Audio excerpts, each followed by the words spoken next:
Good evening to everyone, and it's good to have all of you right here in this one room. Especially in the last few years, you've gotten used to Zoom calls and online sessions, so it almost feels surreal to have everyone face to face in this one room. Very quickly, before I start the event, certain announcements which are mandatory. The hotel staff have informed us that there is no planned fire drill. So if there is an alarm, it's a real fire, and we'll have to make our way out through the fire exits here. The cloakrooms are out of the door here, to the right, and then to the left, and then they are signposted. So having done the mandatory stuff, once again, a warm welcome. Sorry. Yes, absolutely. There you go. So the third most important thing, if I may ask everyone to switch off their mobiles, and if you must have some important message coming in, if you can mute it, please. That would be very helpful. Thank you, Ravi. So once again, third time lucky, a very, very warm welcome to all of you to this first SkyView event. And it's an absolute pleasure to have all of you here. As the name suggests, SkyView will endeavor to bring OMPEG members insights from thought leaders, policymakers, and industry stalwarts. Another quality event from OMPEG. When I say the word quality, it has kind of become synonymous with the acronym OMPEG, which stands for Overseas Maharashtrian Professionals and Entrepreneurs Group. Founded in April 2016 by entrepreneurs within the UK and encouraged by leading influencers, one of whom is right here amongst us in this room today. OMPEG is a community-based business networking group, the genesis of which is to inculcate a spirit of entrepreneurship within the Maharashtrian community in the UK by establishing a network that brings together entrepreneurs, professionals, and wannabe entrepreneurs. Networking, sharing knowledge, and helping members get the right support is the bedrock of OMPEG's existence. 6 years onwards, OMPEG has now become a powerhouse of diverse talent because of its community reach, influence, and the potential for unlocking talent. So far, OMPEG has organized more than 50 high-value events, including 2 mega business events, attended by roughly about 2,000 plus people. Until now, more than 5,000 people have been personally attending OMPEG events, and we are absolutely certain that multiples of this number have been influenced and impacted because of OMPEG's activities within the community. We are a membership organization, which means people pay fees here, like all of you, and contribute towards various growth initiatives like this one. However, it is entirely managed by voluntary efforts, as all of you know. OMPEG has helped launch at least 25 first-time entrepreneurs so far, and has facilitated countless business collaborations. A significant feature of OMPEG is that almost 40% of the membership is composed of first-time women entrepreneurs. In 2019, OMPEG started working closely with the High Commission of India, hosting events in collaboration that were of immense value not only to the OMPEG members, but also the wider Indian community. We now also partner with many other industry bodies that help out our members. It helps them expand their horizon and helps them knock on various many opportunities. During COVID times, OMPEG quickly reinvented itself online and continued to offer its members quality initiatives via Zoom, including the most important flagship event of OMPEG, the Showcase event. The Showcase, as all of you know, is a platform that offers new businesses an opportunity to launch their business, to even discuss ideas about their new business ideas.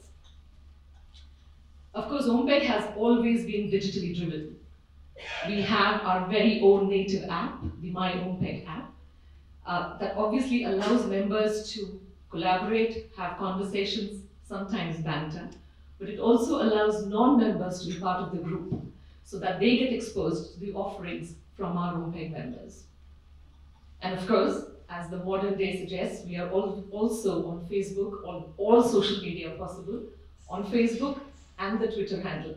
So tonight, when you tweet, do not forget to add on and to tag my OMPEG onto your Twitter handle. This is important. The social media presence is important because OMPEG has so far managed to change the image of the common Maharashtrian man within the UK.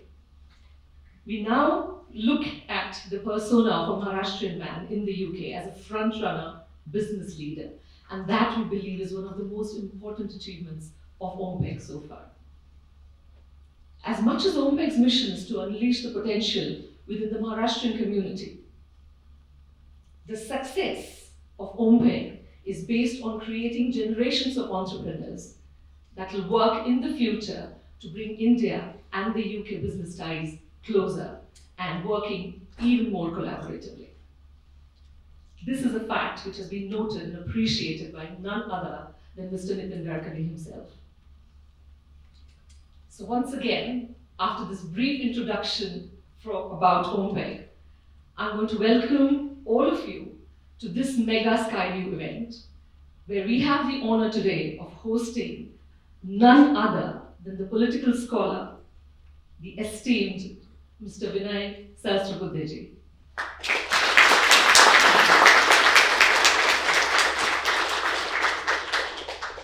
Mr. Sahasrabuddhe, please accept a very warm welcome from all of us in this room.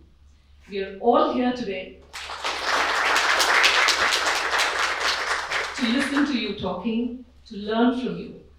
And trust me when I say this, on behalf of every individual here, being in the same room as you are is an absolute honor for each one of us. Thank you so much for being here. And a very warm welcome to your wife, who's seated next to you. Naina Sahasrabuddhe, thank you so much for being here.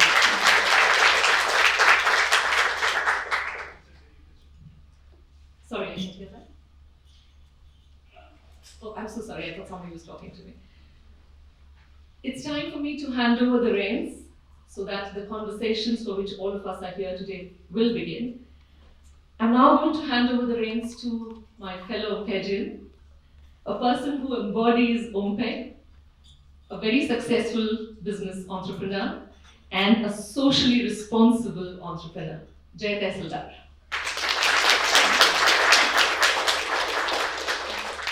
Thank you, Reshma. Thank you, Jay. Over to you. Hello. Check.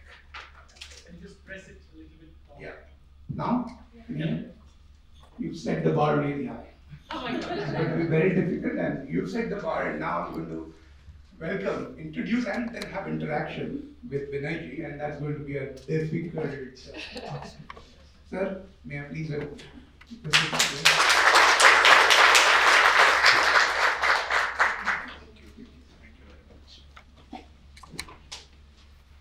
It's going to be a very difficult task for me because I haven't, first of all, forget about interviewed, even spoken to any member of parliament yet.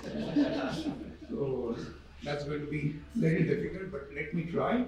I hope you'll make my life a little easy today. But, of course, what I'm going to do today is divide this whole interaction in two parts. So first part, let me introduce you to our members, our guests today, VIPs, guests, everybody who's joined us here today. You can keep it brief. I'll try my best. It's not going to be easy because it's important that they know about it. And then the second part, the interaction itself, I've divided it in 2 or 3 parts, but we'll come to that in a few minutes really. So with your permission, can I start this introduction? And because it's a long list, I have to read through it, if you don't mind. So let me start with the personal attributes. Dr. Vinay Sahasrabuddhe is a member of Parliament of Rajya Sabha from Maharashtra since July 2016. When I did a bit of research on him, he describes himself as a volunteer who thinks. Or, because all of you perhaps would understand Marathi very easily, eka vichardharecha karyakarta. Now, that's very interesting. A nationalist social worker at heart, he's a researcher, a student of political science, trainer of democracy by profession, and a parliamentarian by elevation. A little bit about his education and positions that he's been holding. Dr. Sahasrabuddhe is a postgraduate in English literature, and he's also a PhD in political science, both from Mumbai University. He is the president at Indian Council for Cultural Relations, ICCR, which is India's soft power promotions establishment. In July 2020, he was appointed as the chairman of the Parliamentary Standing Committee on Human Resource Development.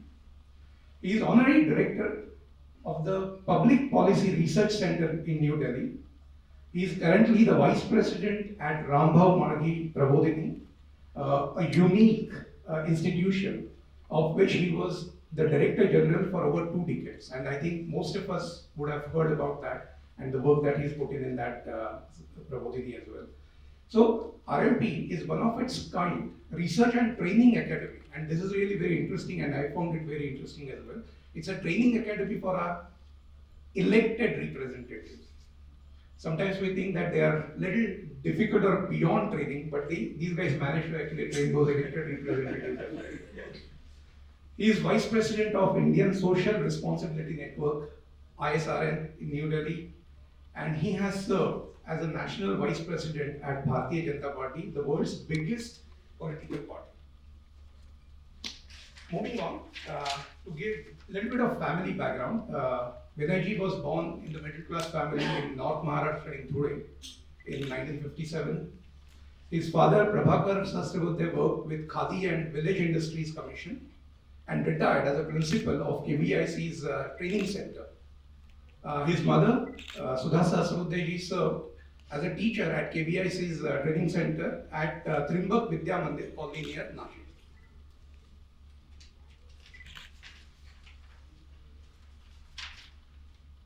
Naina ji, Dr. Sahasrabuddhe's better half, originally from Ratnagiri, a postgraduate in English literature.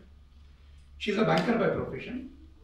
She too was a student activist during student days associated with ABVP, Akhil Bharatiya Vidyarthi Parishad. Later she started working for Bharatiya Shri Shakti, an all India organization working for women empowerment, and she became national president of Bharatiya Shri Shakti in 2009 as well. Ashay, their son, is an MA in electronic media and he's pursuing his doctoral studies as well.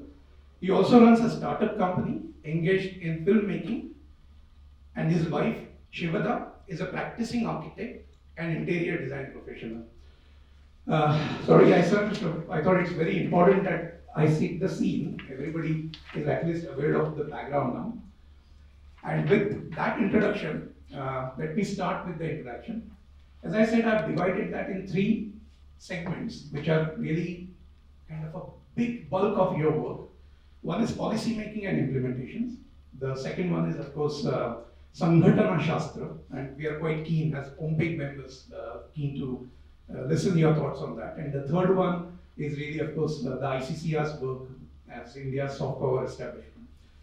So let me start with this policy making and implementation part. You have played a vital role as honorary director of the Public Policy Research Center, and we believe that policy making at central government level can make a real change or impact if done properly, of course.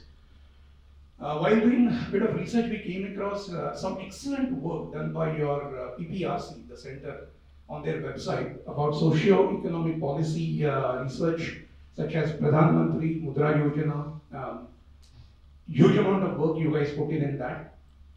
Can you give us an example where new policy or change in policy would have made a significant impact on the economic growth of India during your active years?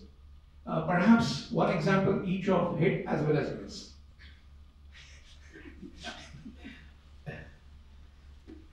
Well, it may not really be confined to the work or the tenure of my directorship, because I can say that during Nitin Gadkari's time as president of the BJP, I was kind of his political advisor. I mean, people at such high positions, frankly speaking, don't require any advice, and nobody should try to venture to do that. Honestly, although Mr. Gadkari is a very fine politician and he listens to all, but he wanted me to work with him, and therefore some nomenclature was devised, and that was kind of political advisor. So that time we insisted that political parties are here to make a difference. And what difference? And how do we kind of outline that difference? The difference comes when ideologically you have a distinct identity, because ideology influences your policies and policies eventually influence your governance. And governance thereby makes change in the lives of the people, which is what is politics all about. And therefore, every political party, ideally, and this I have mentioned in my research also, because my doctoral thesis is about political parties and parties as victims of populism and electoral compulsions, and the title goes A Quest for Systemic Solutions. So, to in a way liberate political parties from the trap that populism lays, because every party wants to get elected, and to get elected they want to win hearts and minds, and populism is kind of a formula to do that. So every political party requires to pin down its agenda to a certain policy framework, which should ideally emanate from its ideological positions. There is a linkage. And therefore we suggested, Mr. Gadkari, that we should have a policy research center. And it need not be very closely tied with the party. It should be an independent setup. Of course, everybody knows that if people around that center belong to a political party, then it will be kind of considered as a party outfit. Nothing wrong about it. But we should have it. And he readily agreed. Simply to give you some background, previously some 20 years before, the Communist Party of India, Marxists, they also had a policy research center. Perhaps they were the pioneers. But then it didn't run because the person who used to run that ultimately deserted the party. So I don't think it is currently working. But I can say with certainty that perhaps my party, the Bharatiya Janata Party, is the only party which is working through a public policy research center on several issues. And happily, Prime Minister Modi also attaches huge importance to policy research work. I'll give you an example how it makes a difference. For example, when Mr. Modi was the Chief Minister of Gujarat, and he made certain remarkable kind of moves in the context of ensuring good governance and linking it to development. Now, one of his very famous and most talked about schemes was providing electricity 24/7 even to the villages. He has that some two different kind of channels to provide electricity, and therefore to the farmers also he could provide electricity, and to the domestic and other establishments also he ensured that electricity power is provided 24/7. So he asked us, some of our people, I was also one of them, that to study the impact of 24/7 electricity. And he said, you will realize that the impact is not confined only to houses having electricity for the kids to study and for women to cook and all other things, but it is much more than that. And you will see it, that he was so very confident. So we undertook a study tour kind of, and I remember I had visited a village near Vadodara, and when I talked to people, the primary health center head over there, a doctor, he told me the very unexpected sounding impact of 24/7 power is that the percentage of polio affected kids in our village has drastically come down during the last 2 years. I said, how does it relate with this? How can you link it? He said, in our primary health center, we keep the medicine required for polio eradication. I mean, it's a vaccine, and that vaccine requires to be kept in a refrigerator 24/7. When the power goes out, naturally, if out of the 24 hours the power is available only for, let's say, 12 hours, to that extent, the impact of the strength of that vaccine diminishes. And therefore, if the vaccine is to be effective, it has to have that 24/7 preservation in a refrigerator, which is now possible, and therefore it has impacted on the diminishing of the number of polio affected kids in our village. So this is, I mean, I'm trying to give you an example as to how at the ground level it makes a deep impact. Many things could be said about the misses also, and there are hits, there are misses also, as you rightly pointed out. When the Prime Minister announced after taking over the insurance scheme, mega insurance scheme for crop, it was a crop insurance scheme, and there were number of issues, whether it should be linked to some government organization or some private people should be, and both kind of experiments were done.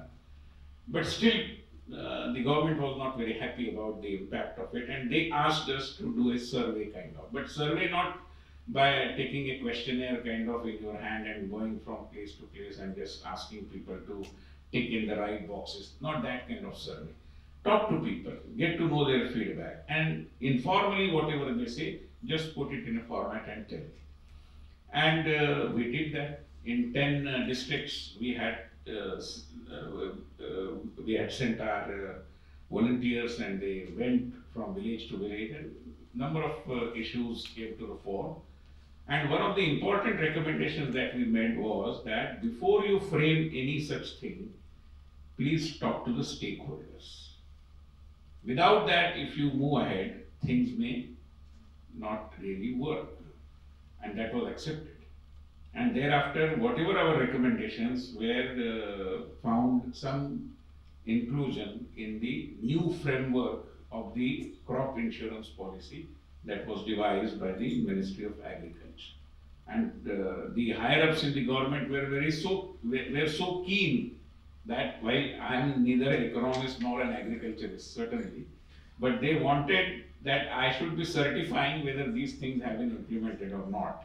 And those reports were sought from our policy research center. So, misses are there, hits also are there, but I think governance is such a complicated process. People learn and unlearn also, or they forget also at times, because the kind of level of motivation in the bureaucracy, I think, is always less than what we desire. But do you think the misses are primarily because of implementation or poor implementation?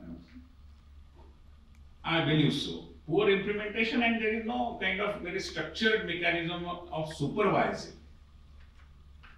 See, people implement and they have to, but then the quality of implementation is something what matters. And for that again, and I am happy the leadership of the government is also very keen on it. And they have been saying it from the rooftop that please, for God's sake, take ownership of whatever you are doing. So that brings me nicely to the second part of that segment. One is policy making, but the second part is implementation.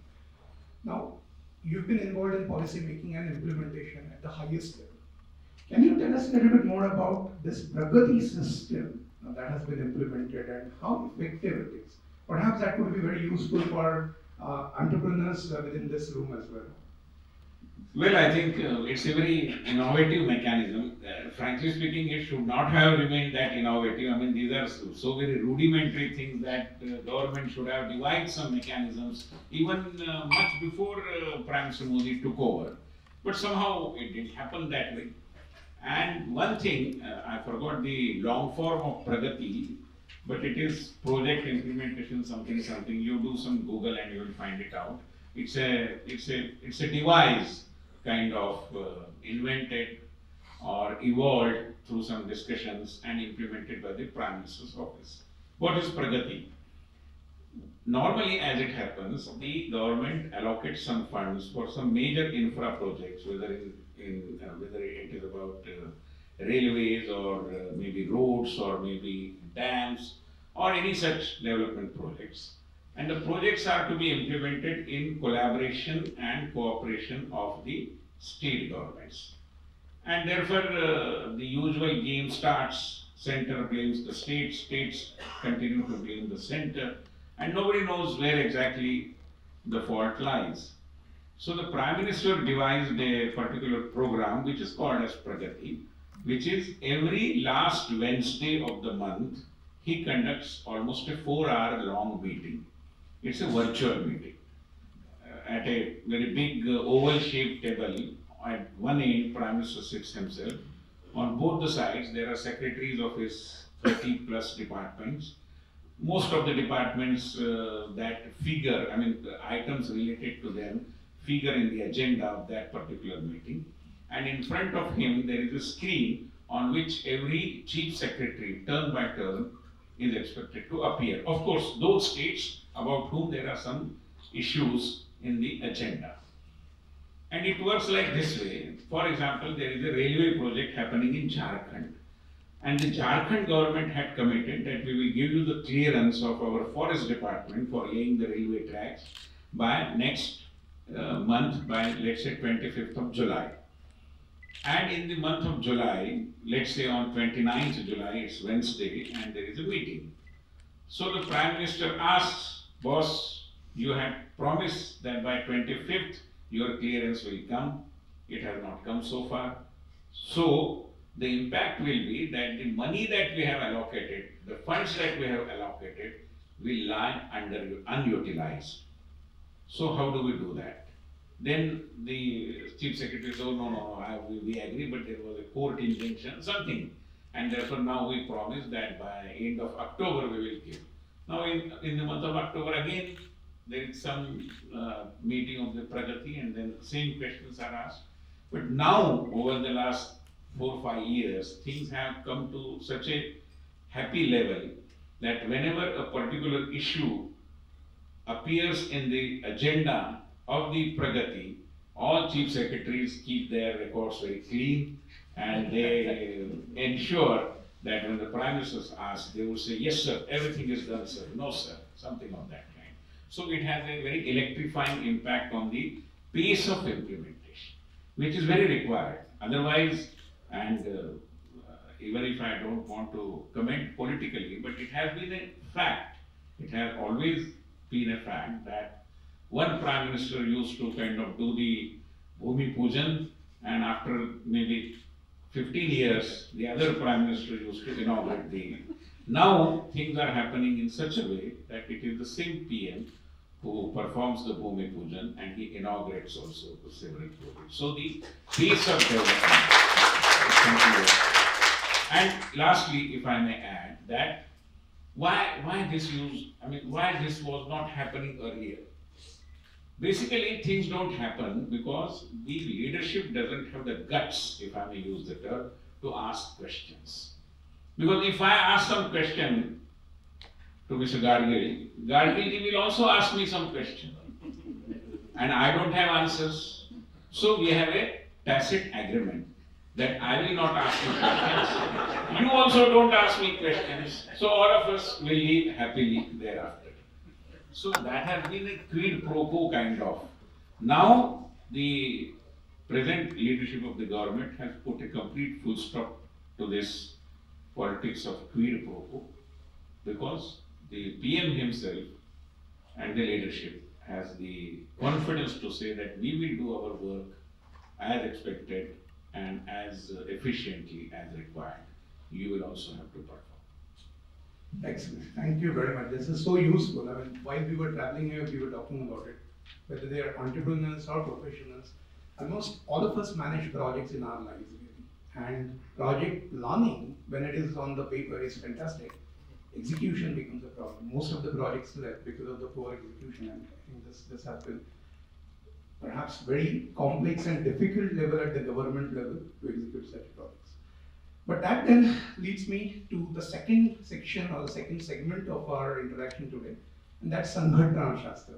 Because I think if governments or political parties or organizations, if they are running mega ambitious projects, that Sanghatana Shastra plays a big role. You have publicly said that Yashwantrao Kelkar, English professor at National College, who articulated Sanghatana Shastra, influenced your early years. Could you please tell us a little more about it and give us a few ideas on how we can apply these techniques in our small and medium industry and entrepreneurial ventures? Well, like God, if at all we believe, Sangatana or the science of organization, Sangatana Shastra is also something omnipresent. I mean, we require it everywhere, and it is everywhere. Whether you conduct an event, whether you organize some campaign, and whether it is a corporate sector, it's a voluntary sector, or it's a political party, everywhere you require this science of organization, because it is basically about dealings, interpersonal relations and human dealings. And how do you look at your colleagues, your fellow kind of members of the organization? That is something which is at the core of the whole thing. And Professor Kelkar himself, an organizer par excellence, and he, to his credit, he tried to theorize all those things, which are essentially a management science. After working in ABVP, I had a brief stint in a corporate company as a public relations officer. And there I realized that whatever Mr. Kelkar told us while we were in the ABVP is in fact management science and nothing less than that. For example, he told us that please don't look at any individual from a crass utilitarian point of view, whether somebody is of some utility or not.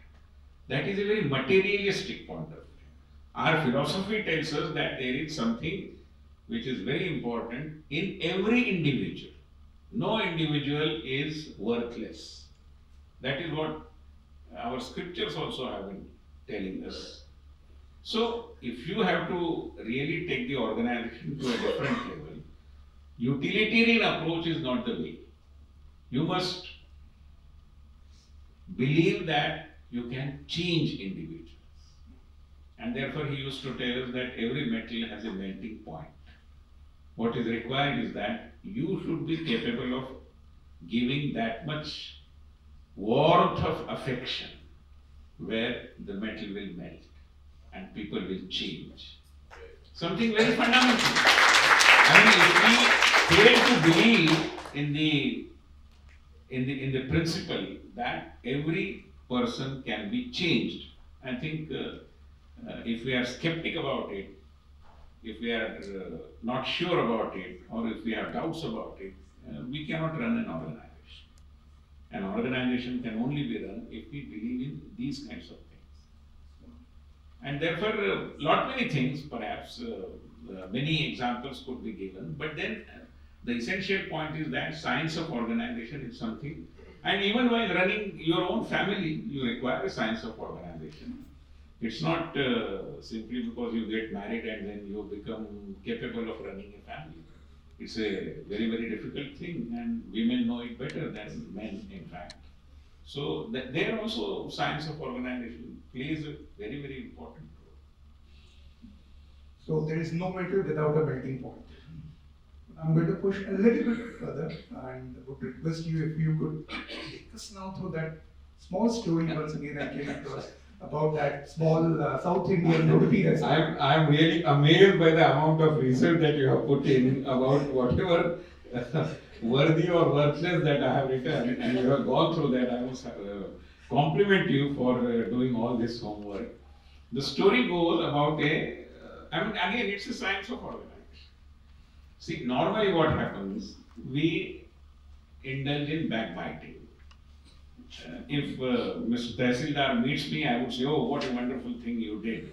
And if he has committed a mistake, I tell Mr. Gargi, what kind of silly mistake he committed, all those kinds of things. I don't have the guts to tell him that these are the mistakes that you commit.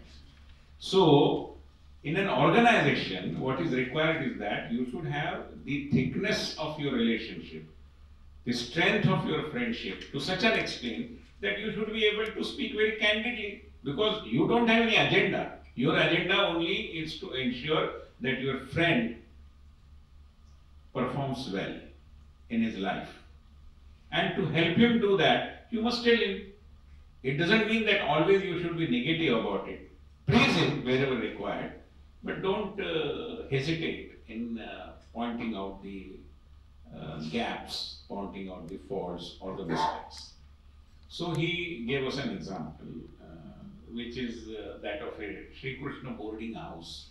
It's a small, now of course not any more small, it's a very famous lunch home where the South Indian dishes, authentic South Indian lunch one can Outside get. Matunga, Outside Matunga Central Railway Station. Many of you might have visited also.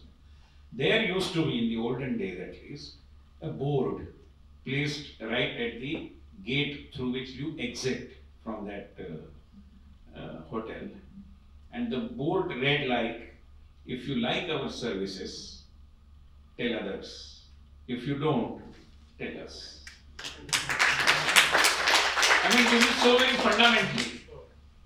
And we do the exact reverse of this. So, in an organization, if you really care for your colleagues, you should have the courage of telling the truth without mincing the words. There could be occasions, there could be ways of telling that. Every now and then you cannot move with some kind of a fault finder. But yes, you should have the strength of your friendship and your relationship to that extent where you are able to tell the truth. Absolutely. There are two takeaways from today's interaction. I think I'll take these two things. If you like our services, tell others. If you don't, tell me. And there's no metal without a melting pot. Thank you very much. That takes me to the next section, and that's about India's soft power promotion. I think this is really the interesting part, because you're president of Indian Council for Cultural Relations, ICCR. And I think India's soft power promotion has become very prominent, significant topic in recent times. So according to you, because you've worked in this field on behalf of India, but you would have interacted with so many other representatives from other countries, which country do you think may have achieved the most effective impact in the world through their cultural diplomacy or soft power diplomacy?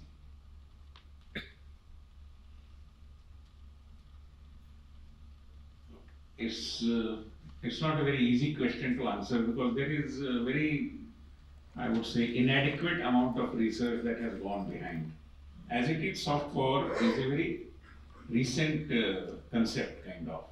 It was only in the 90s, Harvard, Kennedy School of Government director Joseph Nee, who wrote a big book which is called as Soft Power. And from there on, the coinage got some more currency and people started talking about it. Of course, it doesn't mean that soft power was not there earlier. There was soft power. For example, the very discovery of India had something to do with soft power, because it was the non-availability of spices regularly going to Constantinople in those days, in 14th century maybe, that caused or that motivated first Columbus and later on Vasco da Gama to locate where India is, and that is how the discovery of India happened, for that matter. So spices is what? It is India's soft power eventually. So the answer is not very easy, but I would say in one way or the other, the mindless Americanization that we all are experiencing of the entire global community everywhere in the world, if that is to be taken as a yardstick, then perhaps America has definitely made a big headway in soft power. On the other hand, China is also trying its best to influence the global community. But one must understand that the supremely strong capability of influencing the global mind are in fact with India. But India herself is unaware of it. That is the tragedy. For example, if I may give you some examples, some coming out of my experiences as well. See, many of you might have visited Beijing or might have visited Tel Aviv. When I had the first opportunity of visiting these cities, I was left with an impression that in Beijing, perhaps I am in a Mandarin America, or in Tel Aviv, it's just a Hebrew America.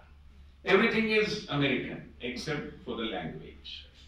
This experience you may not get in Delhi or in Mumbai, which is our strength. We have, in a way, prevented this Americanization coming to our doorstep. It has come, but it has not totally kind of engulfed our public affairs, and therefore we have the potential. But as I said, India herself requires to be told about it, and that is easier said than done. Because as a student I am saying, everybody can have their own opinion and there could be some differences as well. But as a student, if I look at the very phenomenon of soft power in the context of India, I believe there are at least 5 major ingredients of our worldview that constitute our soft power, that make us perhaps capable of becoming the super soft power of the world. And what are they? First, our spiritual democracy. We are not just a political democracy. The idea of democracy is perhaps a part of our body politic. It is there in our veins, it is there in our blood. We always say ekam sat vipra bahuda vadanti, which means that the truth is one, but wise men describe it differently. We never say my way or highway. We never say that only this way will take you to the ultimate truth and all other ways are invalid. Never. We respect every way. We may not agree with them because there are certain monopolistic ways in spirituality and they believe every other way is worthless and ours is the only way. That is not our view. And therefore this spiritual democracy has become the bedrock of the success of our political democracy, on the basis of which, as envisioned by Dr. Babasaheb Ambedkar, we are now moving towards social and economic democracy. This must be sunk well in the minds of all Indians. Secondly, our idea of our relationship with Mother Nature. It was never, UN and all other global bodies are only about a couple of decades maybe, they are talking about sustainability. And the Millennium Development Goals are now named as Sustainable Development Goals. Fine. But sustainability starts with respecting Mother Nature. And we always keep doing that. We never talk about conquering over nature. Never. Every morning, many of us, at least in olden days, used to chant a shloka which ended with Padasparsham Kshamaswami, which is seeking forgiveness from Mother Earth because I have to walk on you, I have to put my feet on you. So this was the idea, this was the gratitude that we always had with Mother Nature. So this is sustainability, and that is also essentially Indian thought, which is the second key feature of our worldview. The third is our idea of diversity in unity. I am not saying unity in diversity, because the various diverse ways that we come across in India, whether it is about language, whether it is about the way we use our apparels or maybe even ornaments, or the way we observe our festivals and the kind of variety of dishes that we eat, which have a regional flavor. All these diverse things are in fact just the manifestations in diverse ways of our innate unity. We are united first, and this unity is manifested in diverse ways, which is why it appears different. Take the example of various sayings and proverbs that we have in Indian languages. whether Gujarati, Marathi, Assamese, Bengali or Kashmiri, Tamil, most of our sayings and proverbs carry the same meaning. We say, Naach na aaye aangan tedha in Hindi. There are similar proverbs in most Indian languages. Now, it was not some kind of a central government of languages that issued a GR, as what they call, that please compose similar kind of sayings and languages because India is one. No. The languages carrying similar meanings are a part of our thinking, and our thinking is quite common. Our approaches are common. This also, otherwise people try to harp on all kinds of diversities. Yes, diversities we recognize, we respect, but not at the cost of our unity. India is not a country simply because the maps of 32 states are kind of put together. 32 states were carved out for our administrative conveniences. India was a nation for times immemorial. So this is the third thing. Fourth is our idea of Antyodaya. Even today, the global community is facing the binary of capitalism and socialism, individualism and collectivism. We have found a way out, which is Antyodaya, which says the most deprived is the most deserved when it comes to distribution of the fruits of development. And this is essentially Indian thought. Mahatma Gandhi talked about it. Dindayal Upadhyay ji talked about it. So this is our way of coming out of this dilemma, whether to go socialist way or to go, because socialism, capitalism have their strength, have their limitations, and we have found it. And the last, the fifth, is our idea of Vasudhaiva Kutumbakam. World is one family. No other civilization culture has talked about it, I am sorry to say this. It is only the Indian thought that tells us Vasudhaiva Kutumbakam. And no wonder when Prime Minister in 2014, first occasion of he addressing the United Nations General Assembly, and he very candidly, very informally, but very honestly shared that I am new to this international arena, the global politics, the functioning of United Nations, and I came across several groups which I was told about. There is some G7, there is some G70, there is some G20.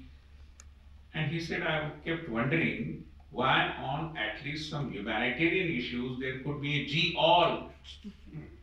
And this can come only from an Indian Prime Minister. So this is the magic of India's worldview, which we require to understand. I am not saying this from any jingoistic kind of feelings in mind. It's a fact that when civilizational cultures are still groping and sections of humanity are still finding it very hard. In Europe we are talking about multiculturalism. We know about it. What is so new? But then here still struggles are going on that issue. Yeah, so just the other angle of these 5 very interesting points you made. From your practical work on the ground through this ICCR really, where you are trying to influence India's soft power and improve the relations internationally, which would be your top 3 soft power tools? Right from we are talking about yoga to Ayurveda to now Bollywood. In today's day and age, which would be your 3 top soft power tools which India would leverage? Well, 3 is a small number. I can make it 5. Yeah. Because every other aspect of our social and cultural life, there are evidences that they have influenced the global community in the past. ICCR organizes, just giving some examples to make my point clear. We started organizing a Ramayana festival since 2015, and there are many countries in the world who have Ramayana and Mahabharata also as a part of their traditions. And therefore they send some troops and they perform a beautiful Ramayana skit kind of a thing, dance, music, everything. Very colorful. Sri Lanka, Thailand, Cambodia, Vietnam, Malaysia, Indonesia, Myanmar, all these countries send. And therefore, I think in 2018, when some of our officials wrote to the government of Brunei also to send a troop, there was some discussion because Brunei is a 100% Islamic country and whether they would be happy to send a Ramayana group, whether they would take some objection to the invitation itself. But then invitation was gone, so we said let's wait.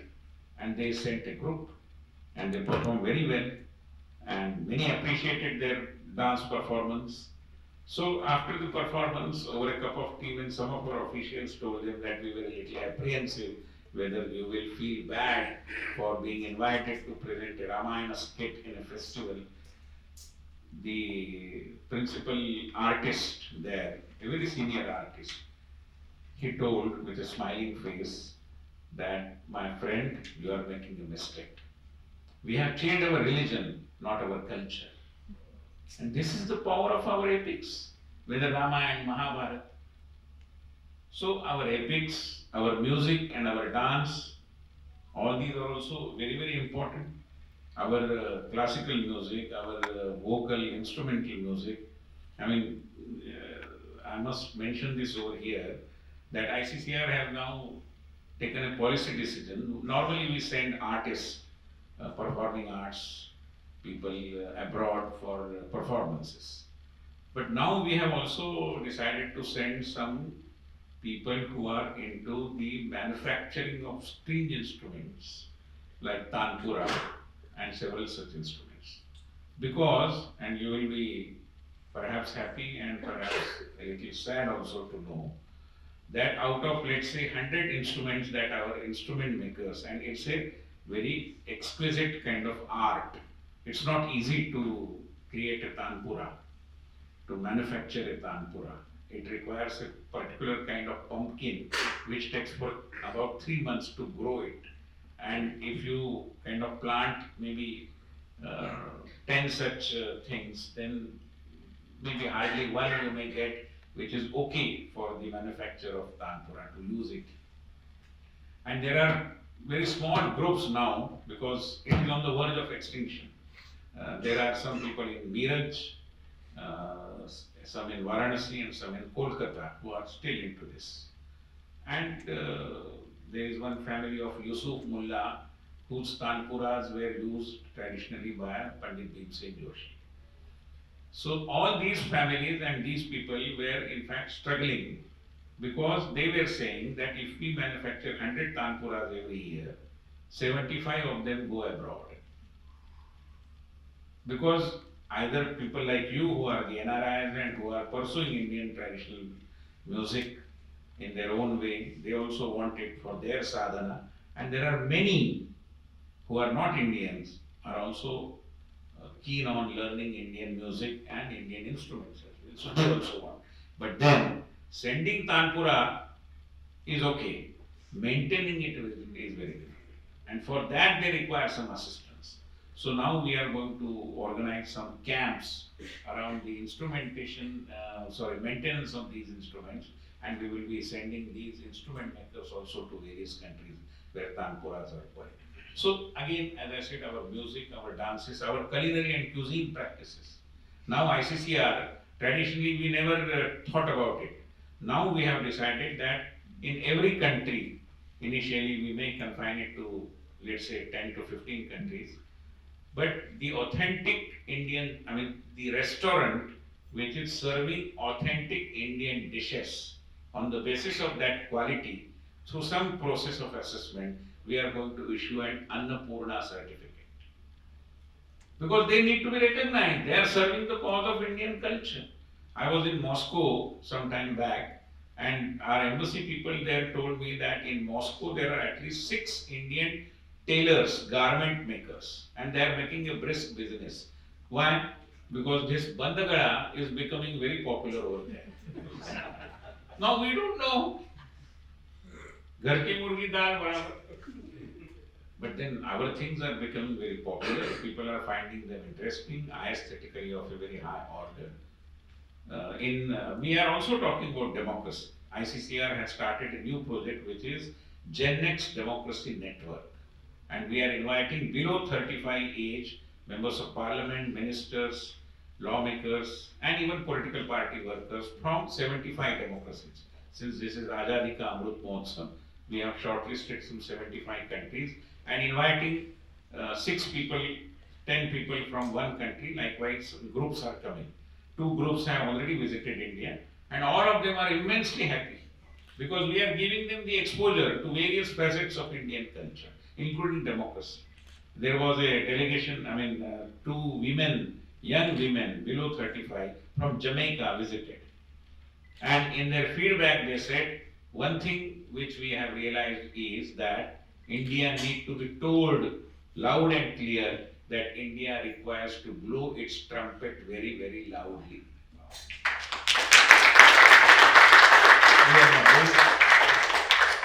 So many. Missing out on marketing? Marketing and good this question you have asked because it is something more than marketing. Marketing perhaps we may be doing, I don't know. But see, the strength and weakness both of Indian culture is that it's very exquisite, it's very attractive. People love India.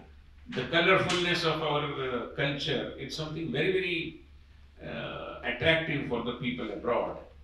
And therefore everybody, if I may say so, that save for a couple of countries in our neighborhood, almost everywhere India and Indians are loved. I haven't come across any country where Indians are hated or India is something people talk ill about. Never. But goodwill about India, although very, very important, is not enough. We have to translate that goodwill, and when I say we, all of you are included.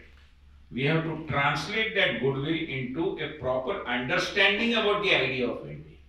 If that understanding doesn't happen, India remains an enigma. People just cannot match the things. They say in your country, in your culture, in your religious practices, to establish your relationship with the Almighty, you go for fast. During the Navaratri, you observe 9-day continuous fast. And for the very reason, some people eat all kinds of good things and sweet things and whatnot. So how do we match these two things? But then in our country, as I said, this is spiritual democracy. Whatever way you want and which you like, you can reach up to that through your own way.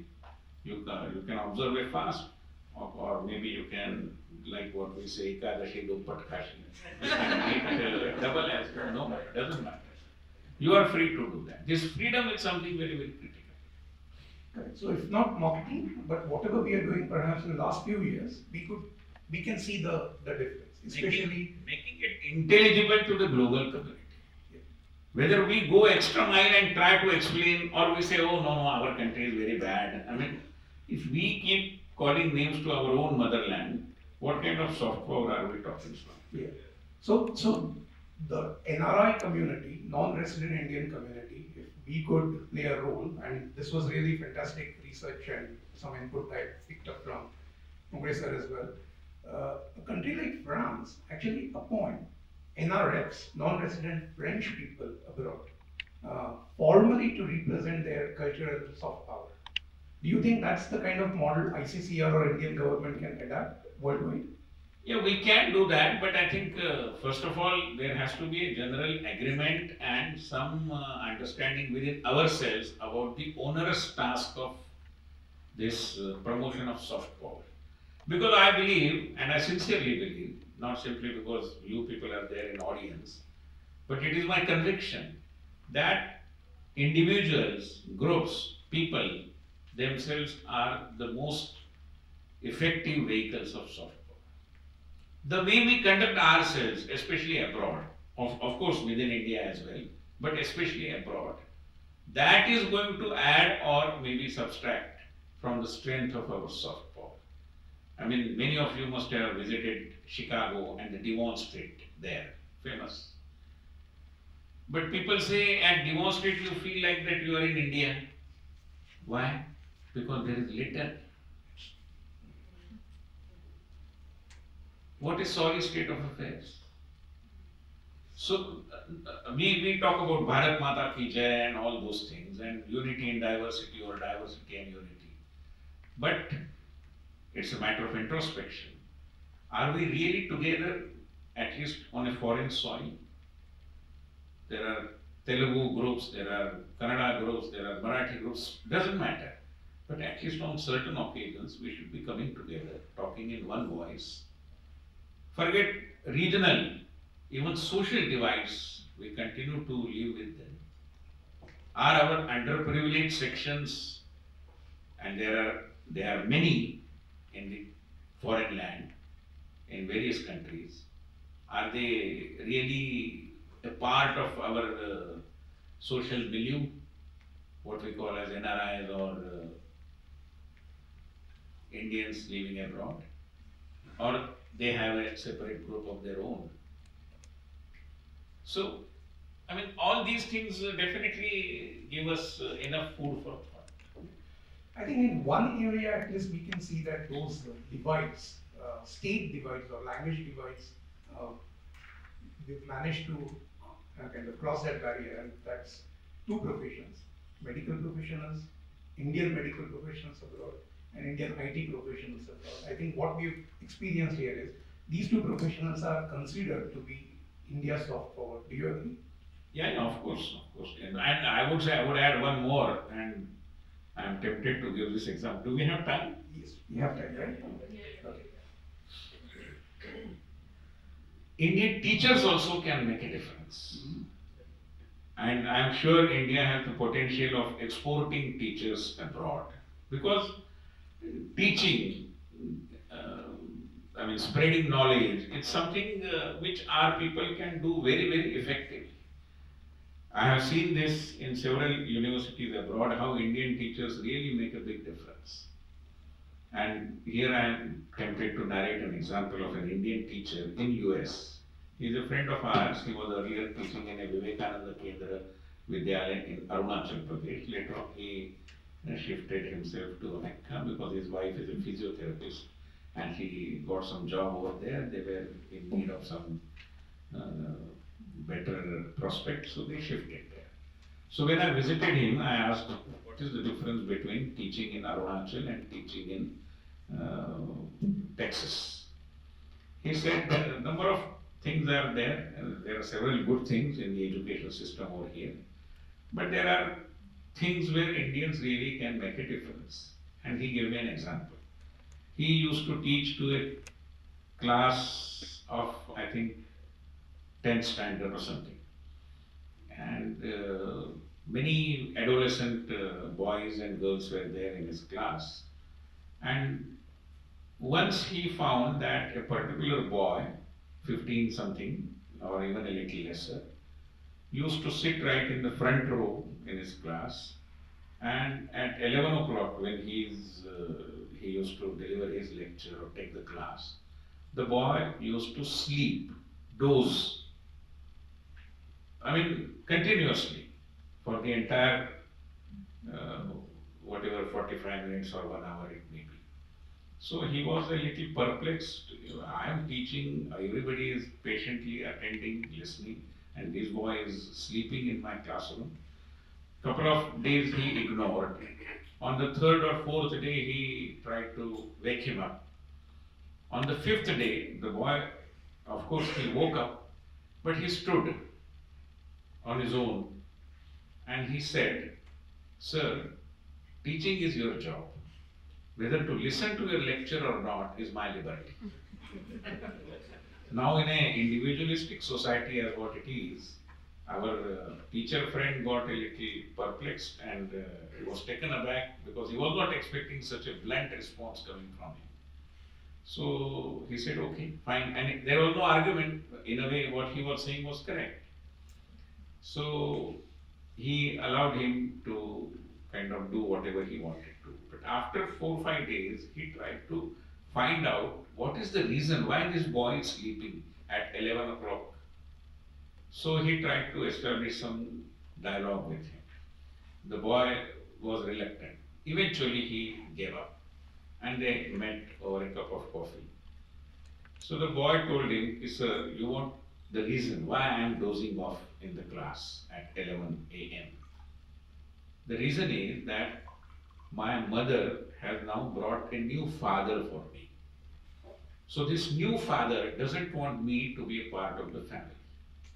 And he has kind of served me a notice that within next 2-3 months, please find your own accommodation. After so much of struggle, number of debates and quarrels and everything, I have finally agreed, and I have told him that not 3 months, but at least in 6 months, I will find my own accommodation, at least in a studio apartment or in a hostel or whatever. But for that, I have to earn money. So I have started working in a McDonald's shop after 10 p.m. up to 3 a.m. So by the time I come back home, it is about 4 a.m. and therefore it is but humanly impossible for me to remain awake at 11 a.m. when you conduct your class. And lastly, the student said, but sir, I must mention here that since you are from India, you decided to go to the root cause of this apparently small issue. No American teacher would venture to do that. This is the difference that Indians can make. And yeah, I'm pretty sure that Indian teachers can definitely make a big difference, provided in a very structured manner we try to train them, try to motivate them. Again, motivation is in a very, very short supply. So if we continue to motivate them and with that motivation intact, if they work abroad, I'm sure they can make a difference. I'm told that even in London, this ISKCON school, I think, or Swaminarayan school, I mean, it has become very famous, and even the Londoners, original British people, send their kids to that school. So our schools definitely can make, like our restaurants, our schools also will be a big draw. Excellent, thank you. Now we see India as 1/5 of humanity, 5th largest economy, fastest growing economy.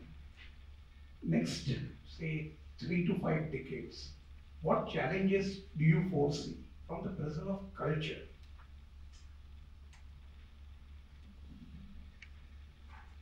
Well, many challenges, but the supremely important challenge which I believe is that the global community will have to gather courage to tell the sections of the global community who refuse to get accommodated that they will have to accommodate.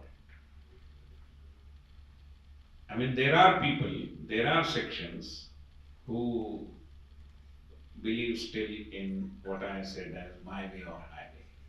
So this is not going to be tolerated. You will have to fall in line. I mean, simply because we accept that every other way is equally valid, it doesn't mean that those who call other ways invalid could also be validated. That cannot happen.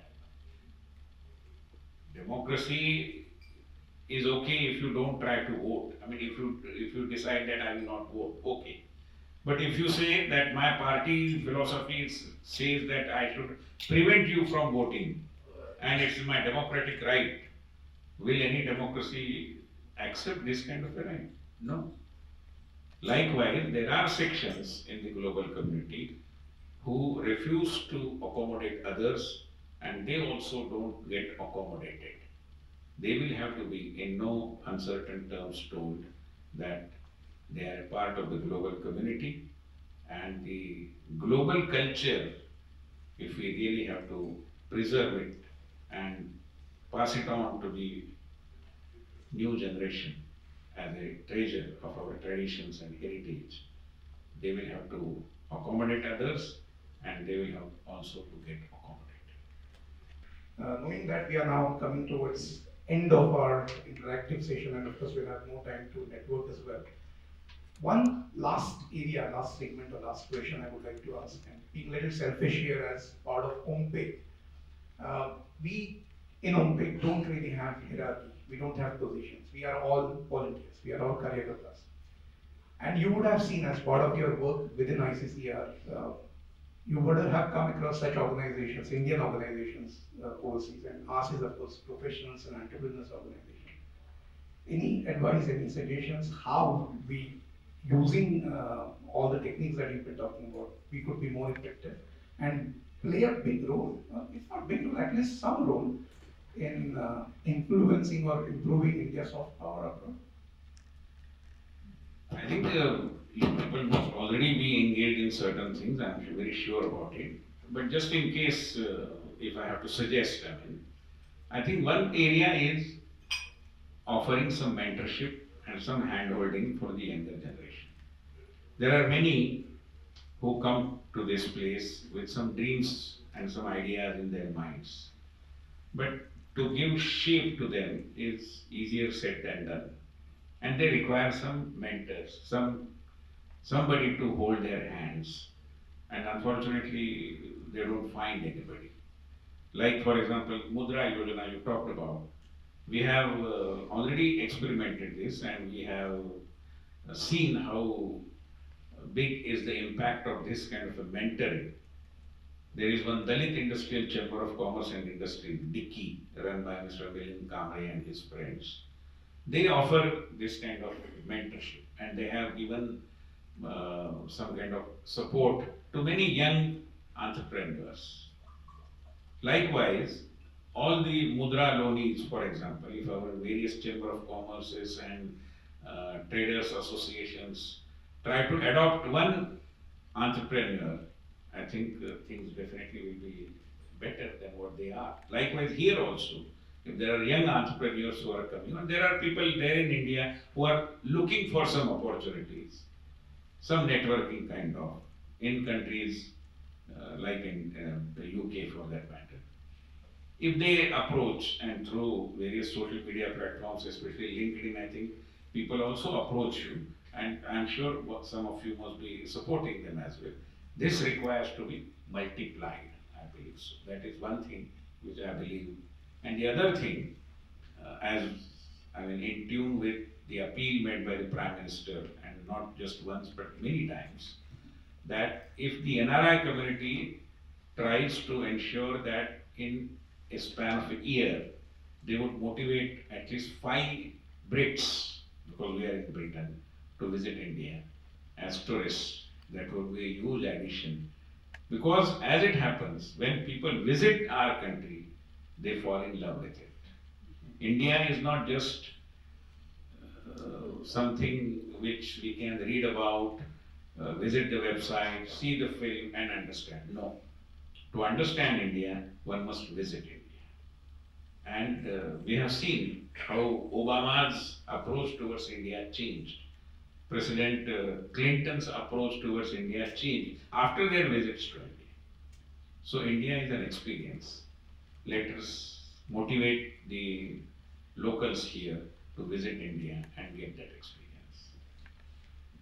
But again, taking your initial thoughts about policy and then taking it to the implementation, is there any implementation framework where organization like OMPEG or say somebody like Ravi Gadgil can connect and make things happen? Because he's always looking out for opportunities. Well, in fact, I believe number of ideas already you must have thought about and trying to give some concrete shape to them as well, I'm sure. But see, culture, with Niti Aayog, we had conducted some sessions about centrality of cultural relationship for the vibrancy of diplomatic, strategic and economic relations. Now, this is something which may sound blah blah, but it's a fact that if we are able to connect through culture, which India has been doing for maybe centuries together, things definitely change. And in that context, I would suggest that if we try to explain the idea of India to the people, in academia, in civil society, in media for that matter. These are the three main pillars of opinion making. And there I am afraid India is misperceived. There was a seminar, and I give this example because it really pains my heart. Some 20 years back, Sushant Gunatilake, a very well-known Sri Lankan social scientist, in one of his books he has written as to how entire South Asia, and more so India, is misperceived. And he gave an example. You may not believe, in a California university, 20 years before there was a seminar by the social science department. And what was the subject? Bride burning and son preference traditions in India. Can we imagine? But this is how, maybe in a wanton kind of approach, the social scientists and so-called intellectuals try to paint a very bad picture about India. Yes, on women empowerment, on social justice, we have a long way to go. We cannot say that everything is hunky-dory. Things are certainly to be improvised, no doubt. But to say that women are facing huge injustice in India and in other countries they are enjoying some kind of a heavenly treatment, that is also not the fact. Entire humanity is facing these challenges, whether it is about gender, about social justice, about economic inequality. Problems are there, but we have our own ways of solving them. This requires to be taken to the global community, and I'm sure you people can do that. Thank you. Thank you very much. 60 minutes passed. I didn't realize how time passed. Dr. Vinay Sahasrabuddhe. I spoke a little too long. Absolutely not. I think we could have continued here for much longer, but I think everybody has to again look at the time. Considering after midnight, there's going to be again a rail strike as well, and everybody has to get back wherever they are. But Dr. Vinay Sahasrabuddhe, thank you very much for your very elegant as well as very interesting and scholarly comments and inputs on various topics we discussed. Thank you.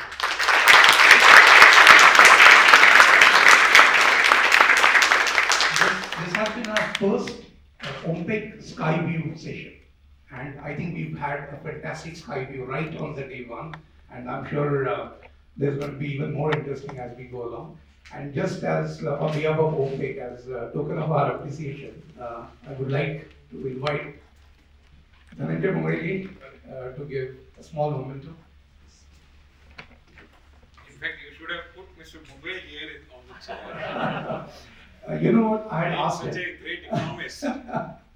He was, by the way, placed in this chair many times by us. If you missed that right in the beginning, he was one of our founding patrons of the organization.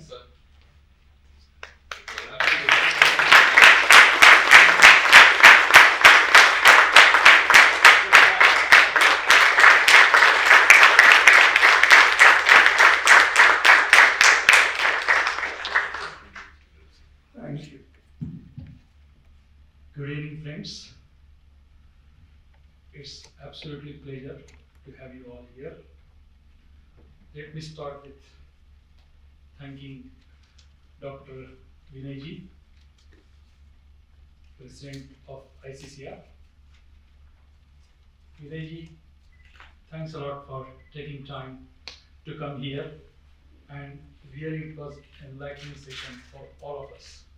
We have never imagined that such a detailed, in-depth analysis we are going to hear, but we are delighted, and we promise, not me, but on behalf of my colleagues, that a lot of learnings we have taken today, plus your guidance, your support, we will take it forward, we will keep in touch, and we will make sure that we will implement various ideas, various thoughts you have told us. We will also correct where you have rightly pointed out that we need to change our strategy, behavior. We will do that for sure. You have provided really a sky view from top, how it looks, because you have traveled, you have met so many people, and we now really learn and take forward. So that is our promise to you, that we will definitely take forward whatever you have told us. We would also like to thank Mrs. Nainaji for presenting with him today, and we are really grateful that you could find time in your busy schedule today to be with us. Thank you very much. I would like to thank our mentor from day one, our patron, Vinay Sahasrabuddhe. He has always been a source of inspiration, guidance. Whenever we want, we have to just reach out to him, and he's there to help us and guide us. Thank you, sir.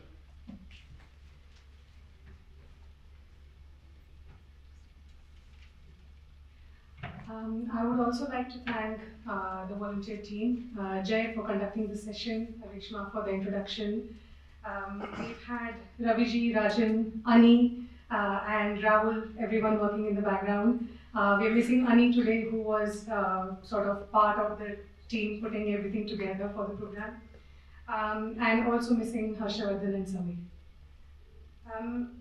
Just a quick run through, as you all know, OMPEG stands for Overseas Maharashtrian Professionals and Entrepreneurs Group. Do follow us on Twitter, LinkedIn, and Facebook. To learn more about OMPEG, you can visit www.ompeg.org.uk. Download OMPEG's very own app to keep connected with the community, to engage and connect with everyone. One can enjoy special content privileges if you are a member. Now we will break for informal networking. For any social media posts, do make use of the banner which we would be putting in the middle, and don't forget to tag OMPEG UK. Thank you everyone. Thank you for coming on. Just a few more thanks to really mention. Thanks for Vishal Khandke, Vaibhav Khandke, for excellent arrangements as always. And we can also start smelling food. I think he's organizing that. Thanks our photographer Sanjeev. Thanks to Garze Marathi Global, who is our global community of Maharashtrians across the world. They are connected with us. You guys are most welcome to connect with them. They are spread all across the world. Thanks for the OMPEG invisible hands behind the scene, working tirelessly to make this event happen. Most important is thanks to all the audience. We know how difficult it is to avoid OMPEG chase. Thanks a lot.